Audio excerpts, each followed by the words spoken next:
Welcome back to the VitaBoys, you PlayStation Vita fans out there.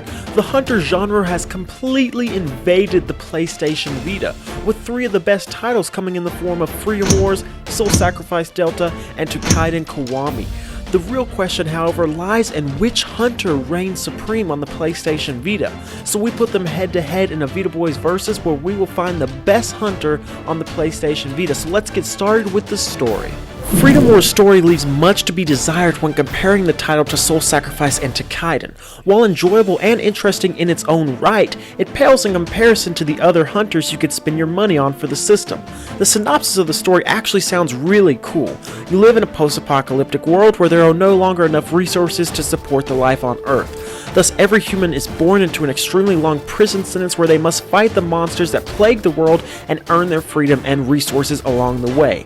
So yeah, while it sounds like a really cool idea, ultimately, much was left to be desired as far as the story went. The dialogue often seemed too cheesy or unnecessary and just didn't do the gameplay justice. Freedom Wars' story was honestly a disappointment if you're comparing it to the other aspects of the title. This doesn't mean that the story was bad, just lacking in different aspects of the game. Meanwhile, Soul Sacrifice's story remains one of the best stories on the PlayStation Vita to date. Every element of the story intrigues players and leaves them with a pounding heart and increased pulse as they inch further and further into the game. See, the story here sounds much like a typical Monster Hunter style game, but in fact delivers so much more to the player. Not only is the main story itself intriguing and heart-pounding, but every single boss you run into has their own sad and disheartening story to tell. This just increases the story's value tenfold. Soul Sacrifice's story, like I said, is one of the best on the PlayStation Vita and offers both a dark and intriguing story whose length is more than worth the small price tag on the title. Finally, Toukiden's story lies somewhere between Soul Sacrifice and Freedom Wars. It's not great and it's not bad. The story is just enough to keep players involved and interested when the gameplay lags in its repetition. Where the story falls short is in its predictability. Much like Freedom Wars, nothing here surprises players at all. Everything is so predictable and it makes what would otherwise be a very decent story seem much more like watching your typical rom-com cookie cutter of a movie. Toukiden's story isn't terrible, but it certainly isn't good, which is so unfortunate because the title could be so much better with a slightly more interesting story.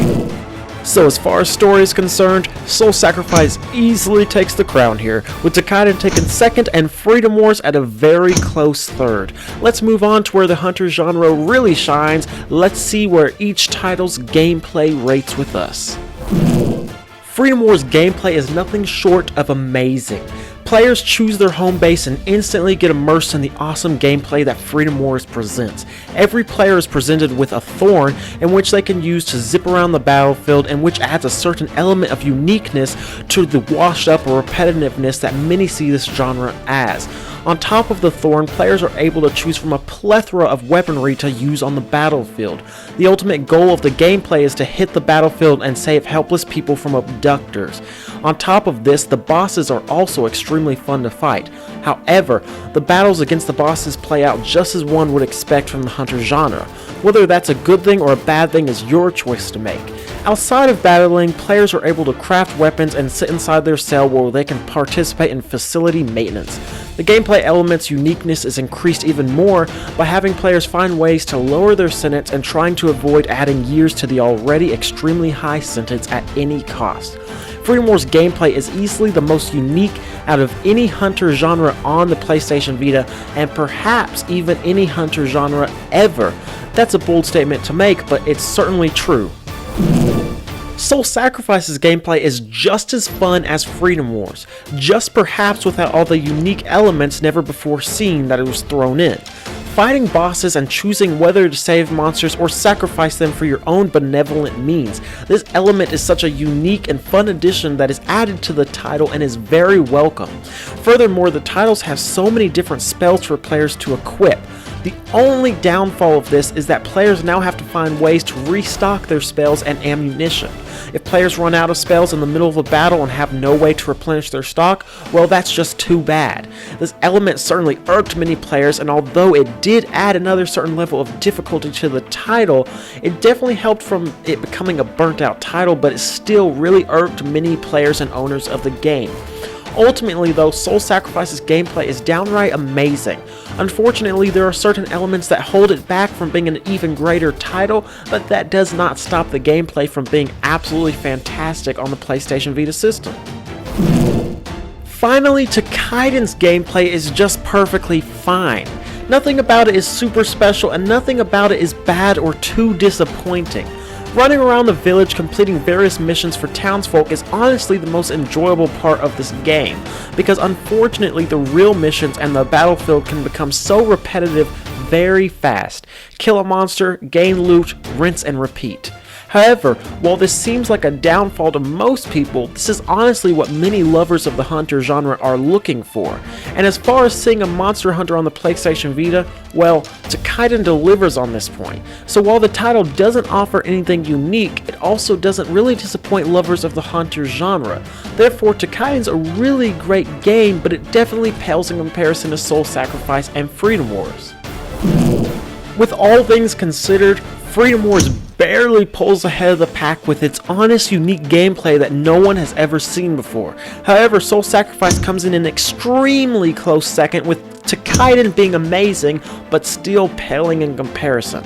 So, with regards to gameplay, if we were comparing these games to the Mannings, Freedom Wars is Peyton, Soul Sacrifice is Archie, and Toukiden is stuck with the Giants where he doesn't get enough help and the receiving core to shine to his full potential.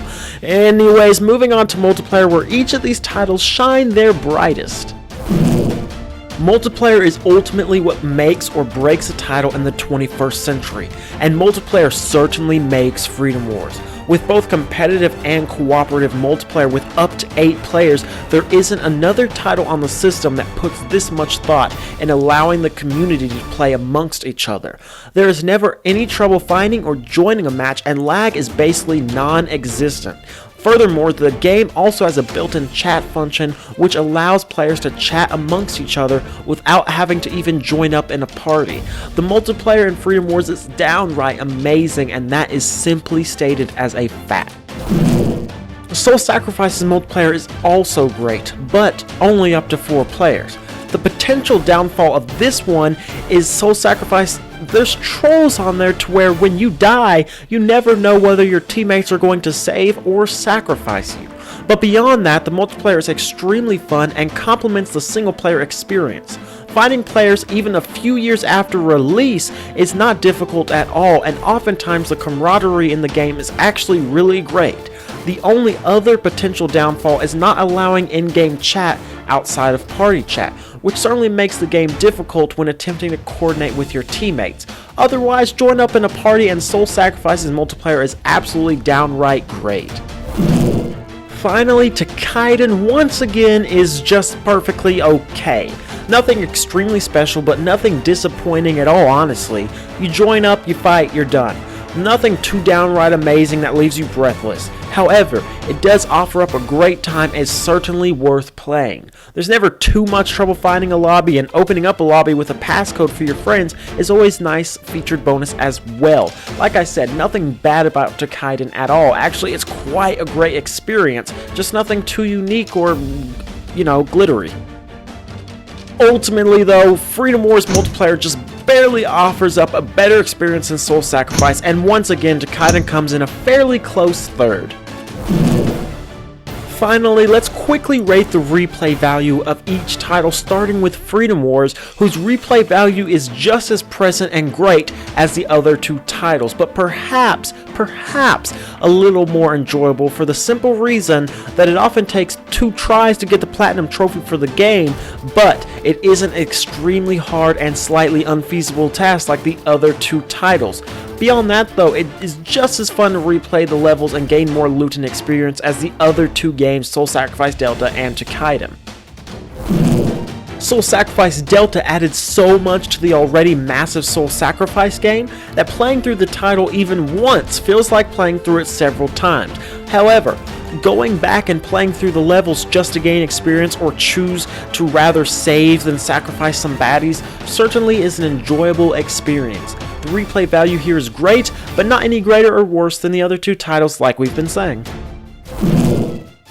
Finally, Toukaiden's replay value is definitely there. However, at times it can get boring due to the already slightly uninteresting and repetitive gameplay that is already apparent through the first playthrough. However, the replay value is high so long as you already have some great fins to goof off with.